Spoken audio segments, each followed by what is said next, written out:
Halo Sobat Ceria, di masa ini perkembangan teknologi sangat pesat khususnya di bidang alutsista. Setiap negara bersaing untuk mengembangkan persenjataan mereka guna untuk menjaga kedaulatan negara tersebut, termasuk Indonesia juga tidak mau kalah untuk bersaing dengan negara-negara maju. Hal tersebut dapat dilihat dari pembuatan helikopter produksi dalam negeri yang cukup membuat negara tetangga merinding.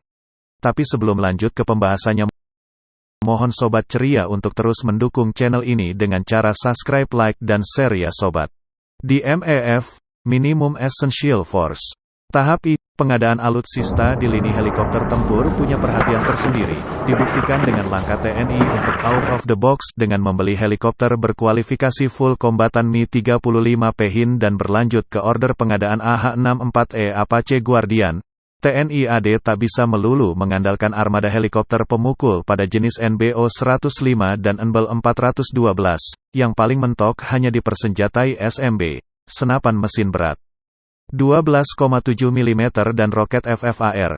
Agar militer Indonesia punya daya getar yang signifikan, maka didatangkanlah helikopter yang dirancang dengan desain full kombatan, dalam hal ini Mi-35P, The Flying Tank Booster, dan A-64 Apache Guardian yang belum lama ini resmi dipesan 8 unit oleh Kementerian Pertahanan RI. Lain halnya dengan era helikopter transport multirole yang pengadaannya bisa dipasok oleh PT DI. Maka saat kavaleri udara TNI AD membutuhkan helikopter tempur full kombatan, sayangnya industri dirgantara dalam negeri belum bisa mendukung. Selain urusan loncatan teknologi yang belum dikuasai, pengembangan helikopter full combat juga terhalang skala ekonomi dalam hal produksi.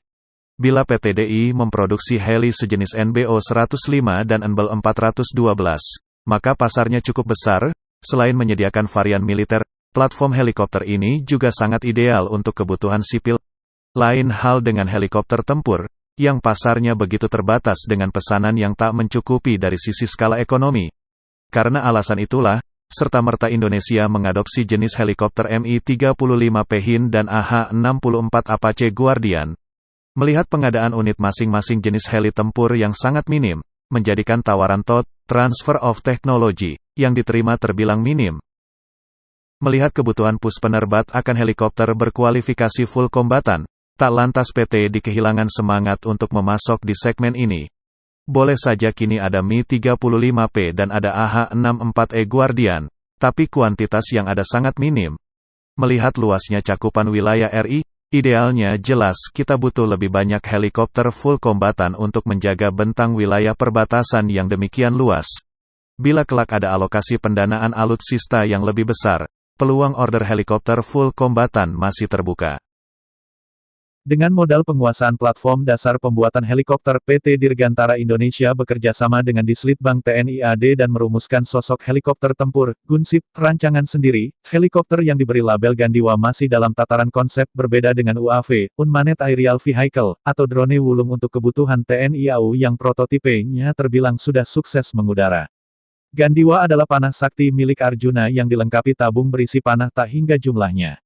Dalam konsepnya, heli tempur Gandiwa dirancang memiliki kemampuan menyergap target darat, seperti infanteri dan kendaraan lapis baja dan mampu membawa rudal udara ke udara untuk pertahanan diri. Selain memberikan dukungan udara bagi pasukan darat, Gandiwa merupakan anti-tank untuk menghancurkan kendaraan lapis baja lawan. Gandiwa nantinya dilengkapi 2 engine dengan 4 bilah blade komposit dan dilengkapi wing pylon untuk men-support persenjataan yang dibawa. Basis platform Gandiwa mencomot dari struktur NBEL 412, termasuk main rotor, tail rotor, engine dan gearbox tidak mengalami perubahan besar dari basis NBEL 412 yang dilengkapi 2 mesin Pratt dan Whitney PT6T3D Twin Pack. Namun avionik dan sistem diubah dan disesuaikan dengan kebutuhan utama helikopter serang. Untuk memudahkan pilot dalam menjalankan misinya digunakan Glass Cockpit Avionics System. Penambahan sistem senjata dan firing control juga menjadi hal utama dalam pengembangan helikopter ini. Berat dan distribusi berat tidak berubah banyak dari basis NBEL 412. Namun penumpang dan pilot yang biasa dibawa, diganti menjadi senjata dan amunisi. Senjata yang digunakan pada helikopter tempur ini dapat mencakup autocannon machine guns, roket, dan peluru kendali seperti Hellfire.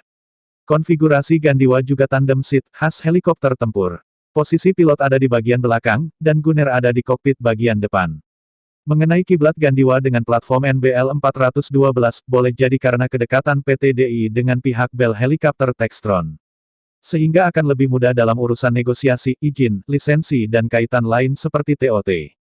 Untuk kilbat avionik dan sistem senjata, tak pelak Gandiwa mengusung standar teknologi NATO yang memang sudah akrab di kalangan industri strategis dalam negeri. Bila melihat dari sisi desain, nampak bahwa Gandiwa merupakan hasil konsep gado-gado antara AH-64 Apache dan AH-1 Cobra. Sentuhan Apache terlihat dari adopsi chain gun laras tunggal M230 kaliber 30 mm, berikut pada konfigurasi roda. Sementara sentuhan AH-1 Cobra terlihat pada rancangan bentuk kokpit, konfigurasi mesin, dan posisi hardpoint untuk senjata. Sebagai informasi, AH-1 Cobra 1 induk produksi dengan Bell 412, yakni buatan Bell Textron DAS. Sekian dulu sobat pembahasan pada kali ini, jika kalian suka silakan like dan share video ini. Terima kasih.